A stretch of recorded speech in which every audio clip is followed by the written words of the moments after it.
ஒரே ஒரு ஊர். அந்த ஊருக்கு பேர் கொடையாளிப்பட்டி. அந்த பேருக்கு தகுந்த மாதிரி தான் அந்த ஊர் மக்களும். யார் என்ன கேட்டாலும் இல்லைன்னு சொல்லாமல் கொடுப்பாங்க. கொடையாளிகள் நிறைந்த ஊர். இனாமா மட்டும் இல்லை, கடனாகவும் பணம் கொடுப்பாங்க. யாருக்காவது அவசரமாக பணம் தேவைப்பட்டதுன்னு வச்சுக்கோங்க, அந்த ஊருக்கு போய் வாங்கிக்கலாம். பத்திரம் தேவையில்லை, சாட்சி தேவையில்லை, ஜாமீன் தேவையில்லை, எந்த உத்தரவாதமும் கேட்காம பணம் கொடுத்துருவாங்க. நம்மளால் ஒருத்தனுக்கு பணம் தேவைப்பட்டது. சொந்த பந்தமெல்லாம் கேட்டு பார்த்தா யாரும் கொடுக்குற வழியாக தெரியல. எல்லாரும் அவங்கவுங்க சௌரியத்தை பார்க்குறவங்க, அடுத்தவங்க சௌரியத்தை பற்றி கவலைப்படாதவங்க. இவன் எல்லாரையும் கேட்டு பார்த்துட்டு சோர்ந்து போய் உக்காந்துட்டான். அந்த நேரம் தான் கொடையாளிப்பட்டியை பற்றி கேள்விப்பட்டான். அப்படி ஒரு ஊர் இருக்கிறது தெரிஞ்சதும் அந்த ஊருக்கு வழி கேட்டுக்கிட்டு ஒரு நாள் புறப்பட்டு போனான். வயல்காட்டு வழியாக போக வேண்டியிருந்தது. மெதுவாக நடந்து ஊர் எல்லைக்கு வந்துட்டான். 2 பக்கமும் விவசாய வேலைகள் மும்முரமாக நடந்துக்கிட்டு இருக்குது. ஏர் உழுதுகிட்டு இருக்கிறாங்க. அப்போ அங்கே ஒரு ஆளை பாம்பு கடிச்சுட்டுது. பக்கத்தில் வேலை செஞ்சுக்கிட்டு இருந்தவங்க ஓடி வந்தாங்க. அவசரமாக செய்ய வேண்டிய முதல் உதவியெல்லாம் செஞ்சு பார்த்தாங்க. பலன் இல்லை. அந்த ஆள் செத்து போட்டான். அவன் செத்து விட்டான்னு தெரிஞ்சதும் அவனை தூக்கி வரப்பு மேலே போட்டுட்டு எல்லாரும் அவங்கவுங்க வேலையை கவனிக்க ஆரம்பிச்சிட்டாங்க. அங்கே ஒரு ஆள் இவனை பார்த்து சொன்னான், ஐயா, நீங்கள் போகிற வழியில் இவன் சொந்தக்காரன் இவனுக்கு சோறு கொண்டுகிட்டு வருவான். இவன் இங்கே செத்துட்டான்னு அவங்ககிட்ட சொல்லிவிடுங்க அப்படின்னா. இவனுக்கு ரொம்ப ஆச்சரியம். என்னடா இது, பாம்பு கடிச்சுட்டுதுன்னதும் பதறி அடிச்சுக்கிட்டு ஓடி வந்தாங்க, செத்துட்டான்னதும் பேசாமல் தூக்கி போட்டுட்டு போயிட்டாங்க அப்படின்னு நினச்சிக்கிட்டே நடந்து போகிறான். எதிரில் சோறு கொண்டுக்கிட்டு ஒரு ஆள் வந்தான். இவன் விவரத்தை சொன்னான். அங்கே அவங்க சொந்தக்காரன் பாம்பு கடிச்சு செத்து போட்டான் அப்படின்னா. அவன் கொஞ்ச நேரம் அமைதியாக நின்னான். அதுக்கப்புறமா அங்கேயே வரப்பில் உட்காந்து கொண்டுகிட்டு வந்த சோத்தை தானே சாப்பிட்டு முடித்தான். பேசாமல் எழுந்திரிச்சு திரும்பி போயிட்டான். கொஞ்சம் கூட பதறல, அழலை. இப்படியும் ஒரு ஊரா அப்படின்னு நினச்சி ஆச்சரியப்பட்டுக்கிட்டே இவன் ஊருக்குள்ளே போனான். ஒரு பெரிய மனுஷனை பார்த்து பணம் கேட்டான். அவரும் இவனோட பேரையும் ஊரையும் மட்டும் விசாரிச்சுக்கிட்டு தேவையான பணத்தை கொடுத்துட்டார். பணத்தை வாங்கிட்ட பிறகு தன்னுடைய மனசை அரிச்சிக்கிட்டு இருந்த அந்த விஷயத்தை பற்றி கேட்டான். ஐயா, வழியில் ஒருத்தன் செத்துட்டான், அவனை அப்படியே தூக்கி வரப்பில் போட்டுட்டு எல்லாரும் வயல்வெளி வேலைகளை பார்த்துக்கிட்டு இருக்கிறாங்களே அப்படின்னா. இதுக்கு அந்த பெரியவர் சொன்னார், ஆமாம், அப்படி தான் செய்வோம். வேலை முடிஞ்சு வீட்டுக்கு திரும்புகிறப்போ அவனை தூக்கிட்டு வந்து அடக்கம் பண்ணிடுவோம் அப்படின்னார். ரொம்ப ஆச்சரியமாக இருக்கே அப்படின்னா. ஏன் உங்கள் ஊரில் யாராவது செத்துட்டா என்ன பண்ணுவீங்க அப்படின்னு கேட்டார். என்ன இப்படி கேட்குறீங்க, எங்கள் ஊரில் எல்லாம் பணத்தை தூக்க விட மாட்டாங்க, ஒப்பாரி வைப்பாங்க, கட்டி புரண்டு அழுது புலம்பி தீர்த்துருவாங்க அப்படின்னா. இவன் பெரியவர் பார்த்தார். அவங்ககிட்ட கொடுத்த பணத்தை லபக்குன்னு பறிச்சுக்கிட்டார். திருப்பி வாங்கிட்டார். இவன் பதறி போய் நிற்கிறான். அவர் சொன்னார், பணத்தையே விட மாட்டேன்னு கட்டுப்பிடிச்சி அழுதா நான் கொடுத்த பணத்தை மட்டும் எப்படி திருப்பி கொடுக்க போகிறேன், போயிட்டு வா அப்படின்னு விரட்டி விட்டாராம். இந்த கதையை நண்பர் ஒருத்தர் சொன்னார். கதை வேடிக்கையாக தெரிஞ்சால் கூட இதில் கருத்து உண்டு. பணம் பிணம் இது ரெண்டையுமே விடுறதுக்கு அவ்வளவு சுலபமாக மனம் வர்றதில்லை. இந்த 2 விஷயங்கள்லேயும் அறிவார்ந்த செயல்பாடு தேவை. ஒரு பேருந்து மரத்தில் மோதி விட்டது. எல்லாரும் அடிபட்டு முனைகிட்டு கிடக்கிறாங்க. டிரைவர், கண்டக்டர் இவங்களுக்கும் அடி. அவங்களும் ஒரு பக்கம் கிடக்கிறாங்க. ஒரு மூலையில் கிடக்கிற ஒருத்தன் மெதுவாக முக்கி முனகி கண்டக்டர்னு சத்தம் போடுறான். கண்டக்டர் மெதுவாக நகர்ந்து அவங்ககிட்ட போய் என்னன்னு விசாரிக்கிறார். அவன் ரொம்ப சிரமப்பட்டு வாயை திறந்து ஒரு 15 காசு சில்லற பாக்கி அப்படின்னானா. அது ஒரு புகைவண்டி நிலையம். அங்கே ஒருத்தர் காலார நடந்து வந்துக்கிட்டு இருந்தார். அவர் தன்னுடைய வீட்டில் உட்காந்து ரொம்ப நேரம் எழுதுவார். எழுதுகிற நேரம் போக மற்ற நேரங்களில் தம்முடைய சொந்த வயல்களில் வேலை பார்ப்பார். அது முடிஞ்சதும் என்ன பண்ணுவார்னா பக்கத்தில் இருக்கிற புகைவண்டி நிலையத்துக்கு போவார். அங்கே கொஞ்சம் நேரம் அப்படியே காலார நடந்து வருவார். இது அவருடைய அன்றாட வழக்கம். அன்னைக்கு அது மாதிரி தான் அவர் நடந்து வந்துக்கிட்டு இருக்கிறார்.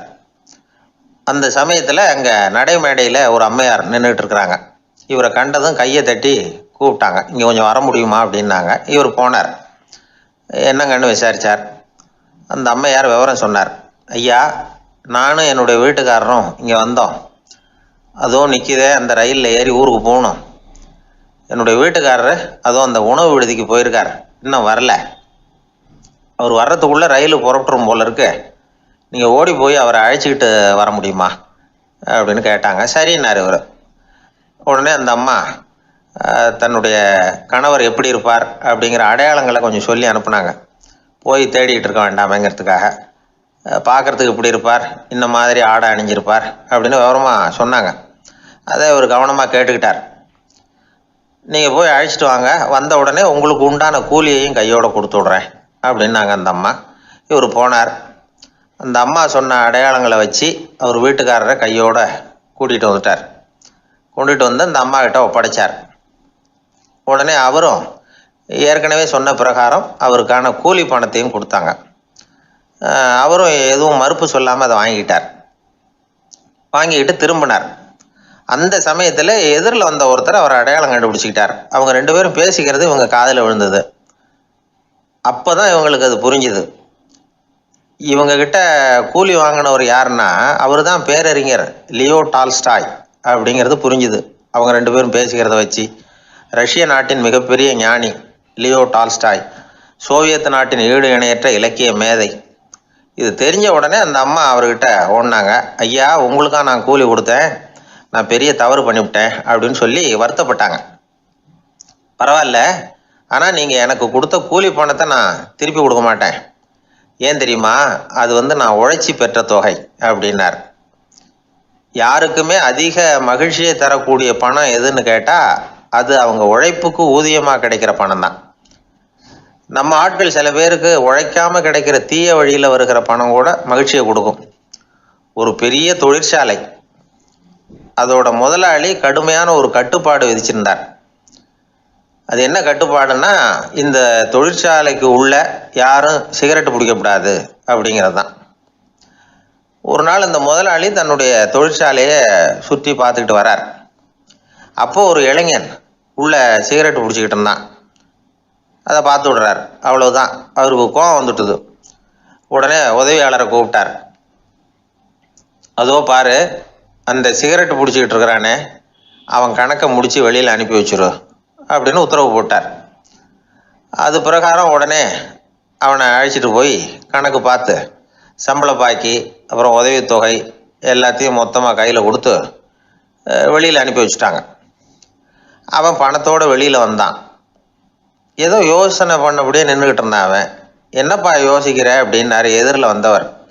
இவன் சொன்னான், ஒன்றும் இல்லை, என்னோட நண்பன் ஒருத்தனை பார்க்கறதுக்காக உள்ளே போனேன்.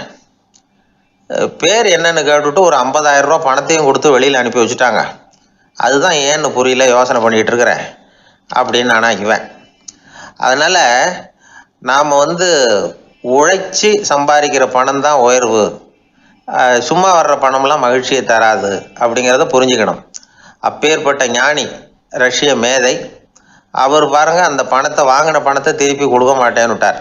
ஏன்னா அது உழைத்து பெற்ற தொகை, அதை நான் கொடுக்க மாட்டேன்னார். அதனால் நமக்கு செல்வம் சேர்க்கறது பெருசு இல்லை, அந்த சேருகிற செல்வம் நமக்கு மகிழ்ச்சியை கொடுக்கணும். அதுக்கு என்ன வழின்னா, நாம் உழைத்து சம்பாதிக்கணும் அப்படிங்கிறத அதிலிருந்து புரிஞ்சிக்க வேண்டியது ரொம்ப அவசியம். அதனால் உழைப்போம் உயர்வோம், இதுதான் வெற்றியின் ரகசியம். ஒரு பள்ளிக்கூடம், அதில் வசதியான வீட்டுக்குள்ள ஒருத்தன் படிச்சுக்கிட்டு இருந்தான். இன்னொரு ஏழை பையனும் அங்கே படிச்சுக்கிட்டு இருக்கிறான். இவங்க 2 பேரும் ஒரே தெருவில் தான் இருக்கிறாங்க. பணக்கார வீட்டு பையன் பங்களாவில் இருந்தான். அவனுக்கு வேலை செய்கிறதுக்காக சில வேலை ஆட்கள் உண்டு. அதனால் அவன் நல்லா சாப்பிடுவான், தூங்குவான். ஏதோ வரணுமேங்கிறதுக்காக பள்ளிக்கூடத்துக்கு வருவான், போவான், அவ்வளோதான். இந்த ஏழை பையன் இருக்கானே, அவன் அப்படி இல்லை. காலையில் எழுந்திருப்பான், உடற்பயிற்சி பண்ணுவான், அவங்க வீட்டில் கிடைக்கிற சாதாரண உணவு அதை அளவோடு சாப்பிடுவான், வீட்டில் உள்ள வேலைகளையும் செய்வான், பள்ளிக்கும் தவறாமல் வந்துடுவான். அவனுக்கு கூட பிறந்த சகோதர சகோதரிகள் 8 பேர். எல்லாரும் தன்னம்பிக்கையோடு அவங்க வேலையை செஞ்சுக்கிட்டு இருந்தாங்க. இந்த பையன் எப்பவும் உண்மையை தான் பேசுவான், கடமையை ஒழுங்காக செய்வான். ஆசிரியர்களுக்கு இவனை ரொம்ப பிடிக்கும். அதனால் இவனை அந்த பள்ளிக்கூடத்து மாணவர் தலைவனை ஆக்கியிருந்தாங்க. இது அந்த பெரிய இடத்து பையனுக்கு பிடிக்கல. மாணவர் தலைவனுக்கு பணிஞ்சு போகிறதுக்கும் அவனுக்கு விருப்பம் இல்லை. ஒரு நாள் வகுப்பில் ஆசிரியர் எல்லா மாணவர்களுக்கும் ஒரு வேலை கொடுத்தார். எல்லாரும் அதை சுறுசுறுப்பாக செஞ்சுக்கிட்டு இருக்கிறாங்க. இவன் மட்டும் சோம்பலாக உட்காந்துருக்கிறான். ஆசிரியர் அந்த பக்கமாக வந்தார், இதை பார்த்துட்டார். உடனே மாணவர் தலைவனாக இருக்கிற அந்த ஏழை பையனை கூப்பிட்டார்.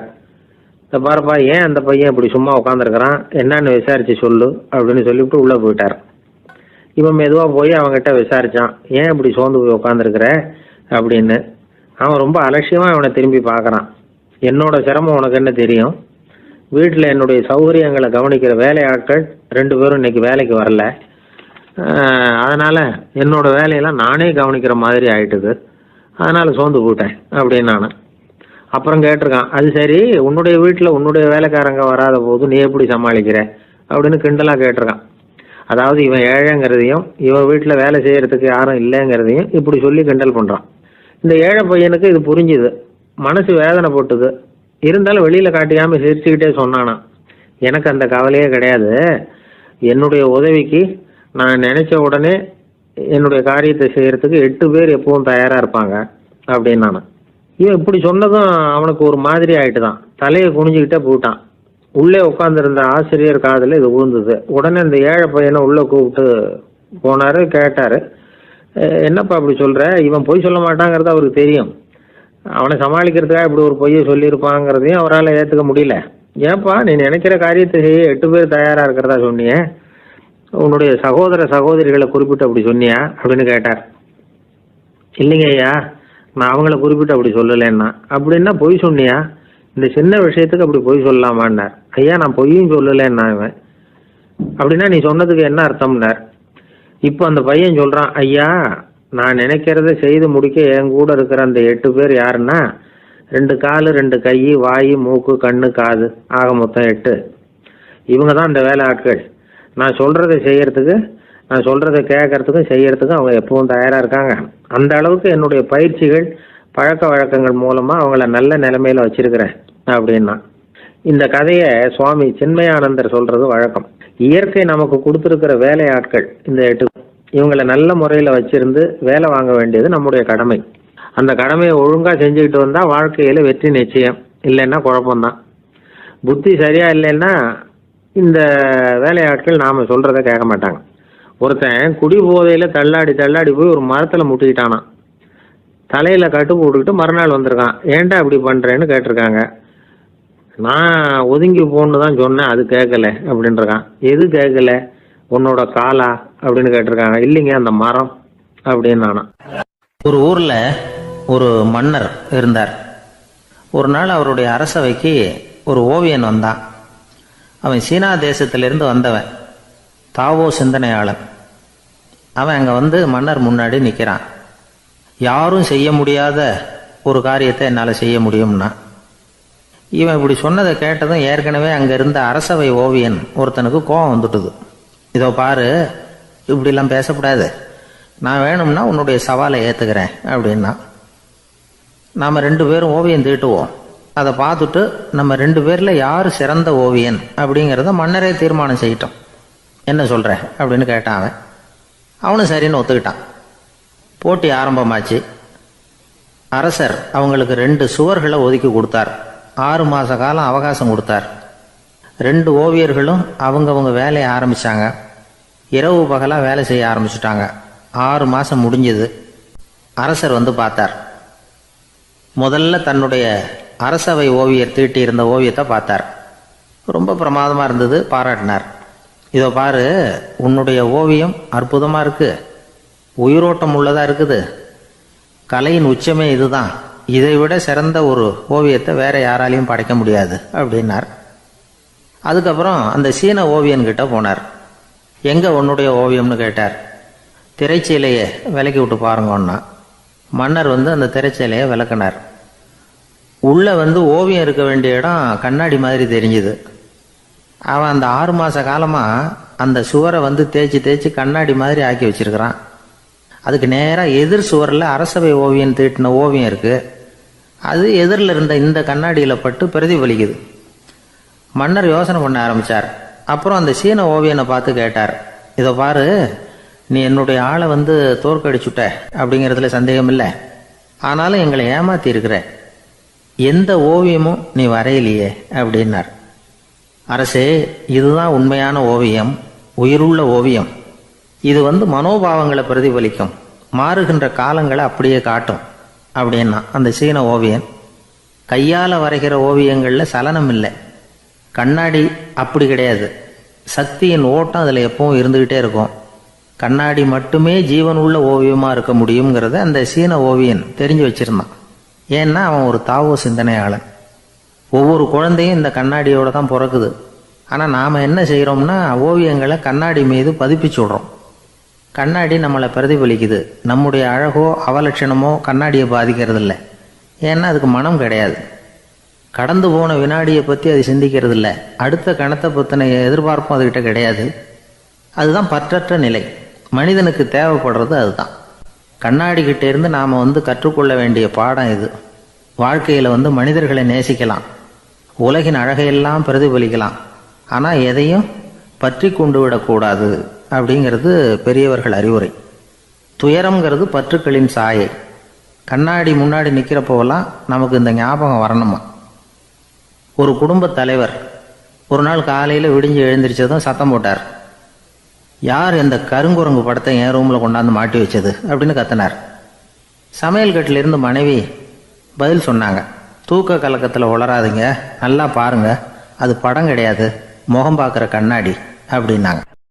ஒரு மாணவனை பார்த்தேன். என்ன தம்பி படிப்புலாம் எப்படி இருக்குது அப்படின்னு விசாரித்தேன். அவன் ரொம்ப அழுத்துக்கிட்டான். நான் நல்லா தான் சார் படிக்கிறேன், இருந்தாலும் புத்தியில் சரியாக ஏற மாட்டேங்குது சார் அப்படின்னா. சரி, இவனும் நம்ம ரகம்தான் அப்படின்னு சொல்லி முடிவு பண்ணிட்டோம். கல்வி கற்கக்கூடிய ஒரு மாணவன் சம்பந்தப்படுற புத்திகள் பல வகை. அதை பற்றி ஒரு பெரியவர் விளக்கி இருக்கிறார். மிருத்து புத்தின்னு ஒன்று இருக்குதான். மிருத்துன்னா மண். மண்ணால் செவுறு கட்டுறோம்ல, மண் சுவரில் ஆணி அடிக்கிறதும் சுலபம், அதை பிடுங்கி எடுக்கிறதும் சுலபம். அது மாதிரி சில பேர் குரு சொல்லி கொடுக்குறத சுலபமாக கேட்டு தெரிஞ்சு வச்சுக்குவாங்க, கொஞ்ச நேரத்தில் சுலபமாக மறந்தும் போயிடுவாங்க. இது மிருத்து புத்தின்னு பேர், மண் புத்தி. தாரு புத்தின்னு ஒன்று உண்டான். தாருன்னா மரம். அதில் பச்சை மரத்தில் ஆணி அடிக்கிறது சுலபம், ஆனால் அதை எடுக்கிறது கஷ்டம். அது மாதிரி ஆசிரியர்கிட்டேருந்து கேட்டதை கவனமாக மனசில் பதிய வச்சுக்கிட்டு அதை மறக்காமல் இருக்கிறது தாரு புத்தி. பட்டை மரமாக இருந்தால் அதில் ஆணி அடிக்கிறதும் கஷ்டம், அடிக்கிற ஆணியும் சீக்கிரம் நழுவிடும். அது மாதிரி கேட்குற விஷயம் மனசில் பதியறதும் கஷ்டம். அப்படியே பதிஞ்சாலும் அது நீடிச்சு இருக்கிறதும் கஷ்டம், கொஞ்ச காலத்தில் மறந்துடும். இன்னொரு வகை புத்தி ஒன்று உண்டு, அதுக்கு பேர் சிலா புத்தின்னு பேர். சிலான்னா கல்.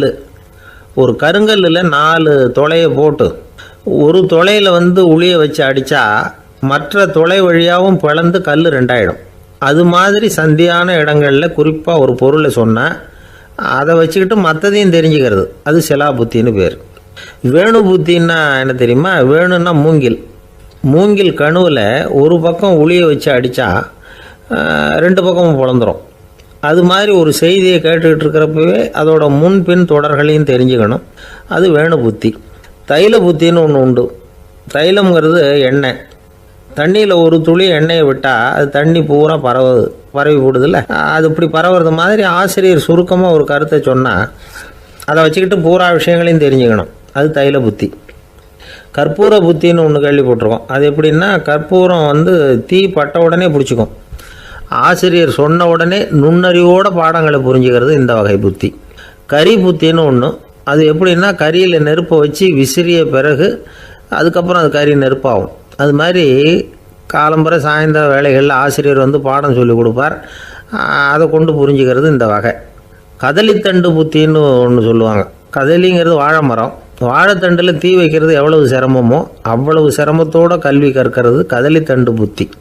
இதை தவிர இன்னும் சில வகையான மாணவர்களை கூட அடையாளம் காட்டுறாங்க. ஆசிரியர் சொன்னதில் நல்லதை மட்டும் எடுத்துக்கிறவன் அன்னம். ஆசிரியர் கிடைச்ச இடத்துல பாடத்தை கேட்டுக்கிட்டு பிறகு தனியாக உட்காந்து சிந்திக்கிறவன் பசு.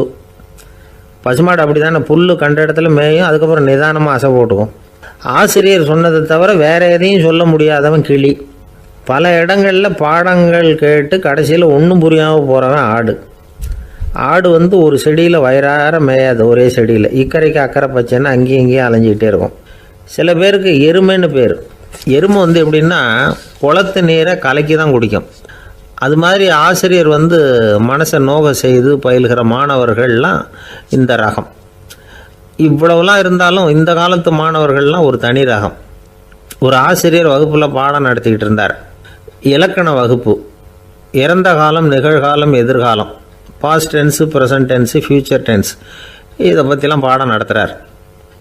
எல்லாம் சொல்லி கொடுத்துட்டு இப்போ நான் ஒரு வாக்கியம் சொல்லுவேன், அது என்ன காலம் அப்படிங்கிறத நீங்கள் சொல்லணும்னார் ஆசிரியர். சரி, நாங்கள் மாணவர்கள்லாம், நான் நாளைக்கும் பாடம் நடத்த போகிறேன், இது என்ன காலம் அப்படின்னு கேட்டார் ஆசிரியர். அதாவது நான் நாளைக்கும் பாடம் நடத்தப் போகிறேன். இந்த வாக்கியம் என்ன காலம்னு கேட்டார். ஒரு பையன் மெதுவாக எழுந்திரிச்சு சொன்னான், இது எங்கே போதாத காலம் சார் அப்படின்னு சொல்லிவிட்டு உட்காந்துட்டானான். அள்ள அள்ள குறையாதது அட்சய பாத்திரம், அது நமக்கு தெரியும், கேள்விப்பட்டிருக்கிறோம். ஆனால் போட போட நிரம்பாத ஒரு பாத்திரம் உண்டு. அது என்ன தெரியுமா? நம்மளில் பல பேர்கிட்ட அந்த பாத்திரம் உண்டு. அதுதான் பேராசை அப்படிங்கிற பாத்திரம். அதை நிறைவு செய்யவே முடியாது. பேராசையை பற்றி சுஃபி இலக்கியத்தில் ஒரு பிரபலமான கதை உண்டாம். அதை ஒரு பெரியவர் எடுத்து சொல்லியிருக்கிறார். ஒரு மன்னர் நகர்வலம் போயிட்டு இருக்கார். ஒரு பிச்சைக்காரன் மன்னர் எதிரில் வரான். பிச்சை போடுங்கிறான். என்னுடைய அமைதியை கெடுக்காதே போங்கிறார் மன்னர். அவன் சிரிக்கிறான். அரசே, உங்களுடைய அமைதி கெடக்கூடிய நிலையில் இருந்தால் அதுக்கு பேர் அமைதியே கிடையாது அப்படின்னானா. எதிரில் நிற்கிறது வெறும் பிச்சைக்காரன் இல்லை, யோகி அப்படிங்கிறத மன்னர் புரிஞ்சுக்கிட்டார். துறவியே, உங்களுக்கு என்ன வேணும்னாலும் கேளுங்க, கொடுக்குறேன்னாராம். அந்த துறவி மறுபடியும் சிரிக்கிறார். அரசே, உங்களால் முடியாததையெல்லாம் கொடுக்க முடியும்னு சத்தியம் செய்யாதீங்க அப்படின்னார். மன்னருக்கு கோபம் வந்துட்டுது. என்ன இவர் இப்படி சொல்கிறாரே அப்படின்னு நினச்சார். நகர்வலத்தை பாதியிலேயே நிறுத்தினார். வாங்க அரண்மனைக்குன்னார்.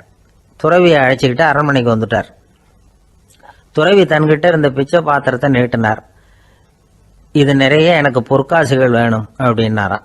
அவ்வளவு தானா, இது ஒரு பெரிய காரியமா அப்படின்னு கையை தட்டினாராம் மன்னர். ஒரு பெரிய தாம்பாளம் நிறைய பொற்காசுகள் சேர்ந்தது. அதை அள்ளி போட்டார். போட போட அந்த பிச்சை பாத்திரம் நிரம்பவே இல்லை. பொற்காசுகள் போட போட அவ்வளவையும் உள்ளே வாங்கிக்கிட்டே இருக்குது. அரசாங்க கஜானாவே காலி ஆகிட்டுது. மூட்டை மூட்டையாக பொற்காசுகளை கொட்டி பார்த்துட்டாங்க. அது முழுங்கிக்கிட்டே இருக்குது. கடைசி வரைக்கும் அந்த பிச்சை பாத்திரம் நிரம்பவே இல்லை. அரசர்கிட்ட இருந்த கர்வம் போயிட்டுது. அப்படியே பொத்துன்னு துறவி காலில் விழுந்தார். அப்போ அந்த துறவி சொன்னாராம், மன்னா, இந்த பிச்சை பாத்திரத்தை உங்களால் மட்டும் இல்லை, வேற யாராலையும் நிரப்ப முடியாது. அதுக்கு என்ன காரணம்னா, இது சாதாரண பிச்சை பாத்திரம் இல்லை, பேராசைகளோடு வாழ்ந்து செத்துப்போன ஒரு மனிதனின் மண்டை ஓடுது அப்படின்னாராம். பாருங்க, இதுதான் அந்த சுஃபி இலக்கிய கதை. செத்த பிறகும் நிறைவு இல்லைன்னா அது எப்பேற்பட்ட பேராசையாக இருக்கும்னு யோசிச்சு பார்த்துங்க. நம்மால் ஒருத்தர் கல்யாணம் பண்ணிக்க பொண்ணு பார்த்துக்கிட்டு இருந்தார்.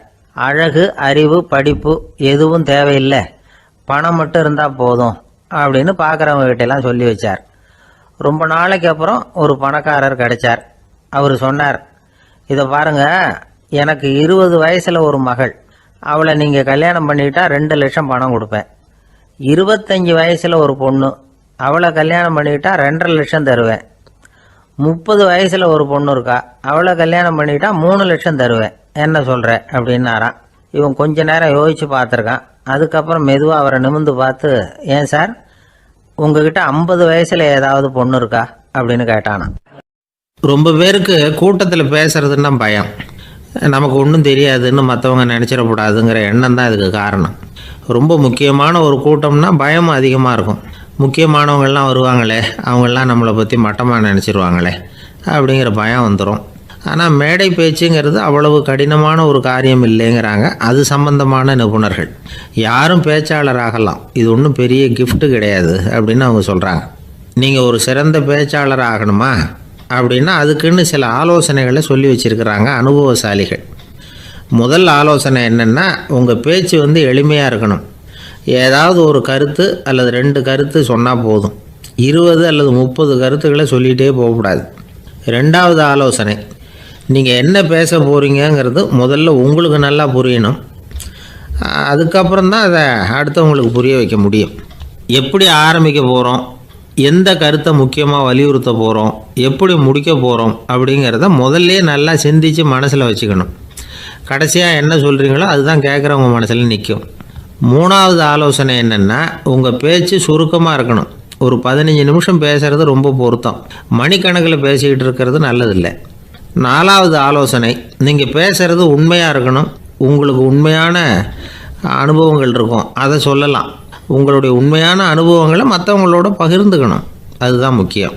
ஐந்தாவது ஆலோசனை, ஆரம்பத்தில் கொஞ்ச நேரம் உங்களை பற்றியும் எதிரில் உள்ளவங்களை பற்றியும் சம்மந்தப்படுத்தி ஏதாவது பேசி ஒரு நெருக்கத்தை ஏற்படுத்திக்கணும்.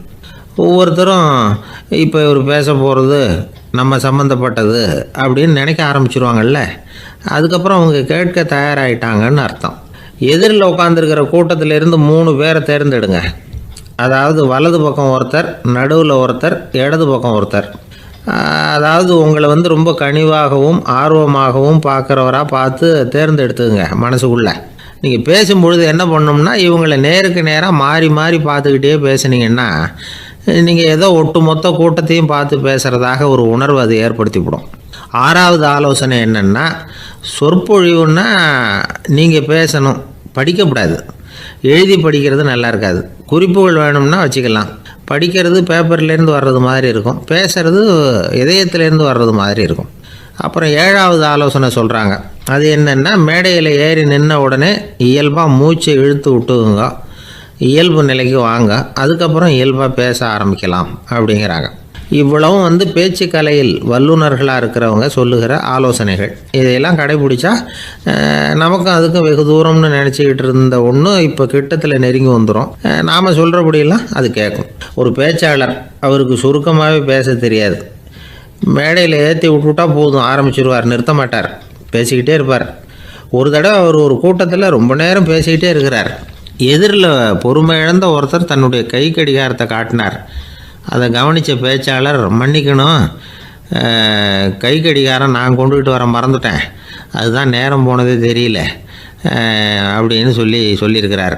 இதுக்கு அவர் சொன்னாராம் கோபமாக, ஏய்யா கடிகாரத்தை தான் பார்க்க முடியல, மறந்துட்டேன், பக்கத்தில் மாட்டியிருக்கிற கேலண்டரையாவது பார்க்கக்கூடாதா அப்படின்னாராம். கணவன் மனைவி அன்பாக இருக்கணும், ஒருத்தர் நல்லா புரிஞ்சுக்கணும், விட்டு கொடுக்குற மனப்பான்மை வேணும். அதுதான் ஒரு நல்ல குடும்பம். இன்றைக்கி பல குடும்பங்களில் அர்த்தமில்லாத சண்டைகள் தான் அதிகம். கிராமப்புறங்களில் வேடிக்கையாக ஒரு கதை சொல்லுவாங்க. ஒரு ஊரில் ஒரு ஆள் இருந்தான், வேலை வெட்டி இல்லாமல் சும்மாவே இருந்தான். அவனுக்கு கல்யாணம் பண்ணி வச்சாங்களாம். மனைவி சேர்ந்தா, சும்மாவே உட்காந்துருக்கிறியே, ஏதாவது சம்பாதிக்கிற வழியை பாரு அப்படின்ட்டுருக்கா. அதுக்கு தான் யோசனை பண்ணிகிட்டு இருக்கிறேன், ஒரு அருமையான ஐடியா அப்படின்னானா. என்ன அது சொல்லு அப்படின்ட்டுருக்கா. அவன் ஒரு ஆட்டுக்குட்டி வாங்க போகிறேன்னு இருக்கான். அதை வாங்கி என்ன பண்ண போகிறேன்னா, அந்த குட்டி வளரும், பெருசாகும், அதுக்கப்புறம் அது நிறைய குட்டி போடும் அப்படின்ட்டுருக்கான். சரி, அப்புறம் என்ன, அதையெல்லாம் சந்தையில் கொண்டுட்டு போய் விற்றுவிட்டு அந்த காசுக்கு ஒரு எருவு மாடு வாங்கலாம். சரி, அது எதுக்கு? எருவு மாடு நிறைய பால் கொடுக்கும், அதை கொண்டுகிட்டு போய் பால் பண்ணையில் கொடுப்பேன், அல்லது நானே விற்றுருவேன், கை நிறைய காசு கிடைக்கும். அதுக்கப்புறம் ஒரு பசுமாடு வாங்குவேன், பாலையும் விற்கலாம், நாமளும் காய் போட்டு சாப்பிட்லாம், இப்படிலாம் சொல்லியிருக்கான். அப்போ அந்த பொண்ணு சொல்லிச்சான், அடுத்த தெருவில் இருக்கிற எங்கள் அம்மா வீட்டுக்கும் கொஞ்சம் பால் கொடுத்து அனுப்பலாம் அப்படின்ட்டுருக்கா அந்த பொண்ணு. இந்த இடத்துல கணவனுக்கு கோவம் வந்துட்டுது. அதே எப்படி உங்கள் அம்மா வீட்டுக்கு எதுக்கு கொடுக்கணும், அதெல்லாம் முடியாதுன்றிருக்கான். இந்த இடத்துல சண்டை ஆரம்பமாயிட்டுது. கொஞ்ச நேரத்தில் 2 பேரும் சத்தம் போட ஆரம்பிச்சிட்டாங்க. கடுமையான சண்டை நடக்கிறத பக்கத்து வீட்டுக்காரன் காதில் வாங்கினான். அவன் ஓடியாந்தான். அவனுக்கு தெரியும், வாங்காத மாட்டுக்காக இப்படி சண்டை போட்டுக்கிட்டு இருக்கிறாங்கங்கிறது அவனுக்கு புரியும். அவன் ஓடி சொன்னான், ஏண்டா உன்னோட பசுமாட்டை ஒழுங்காக கட்டி போடக்கூடாதான்ருக்கான்.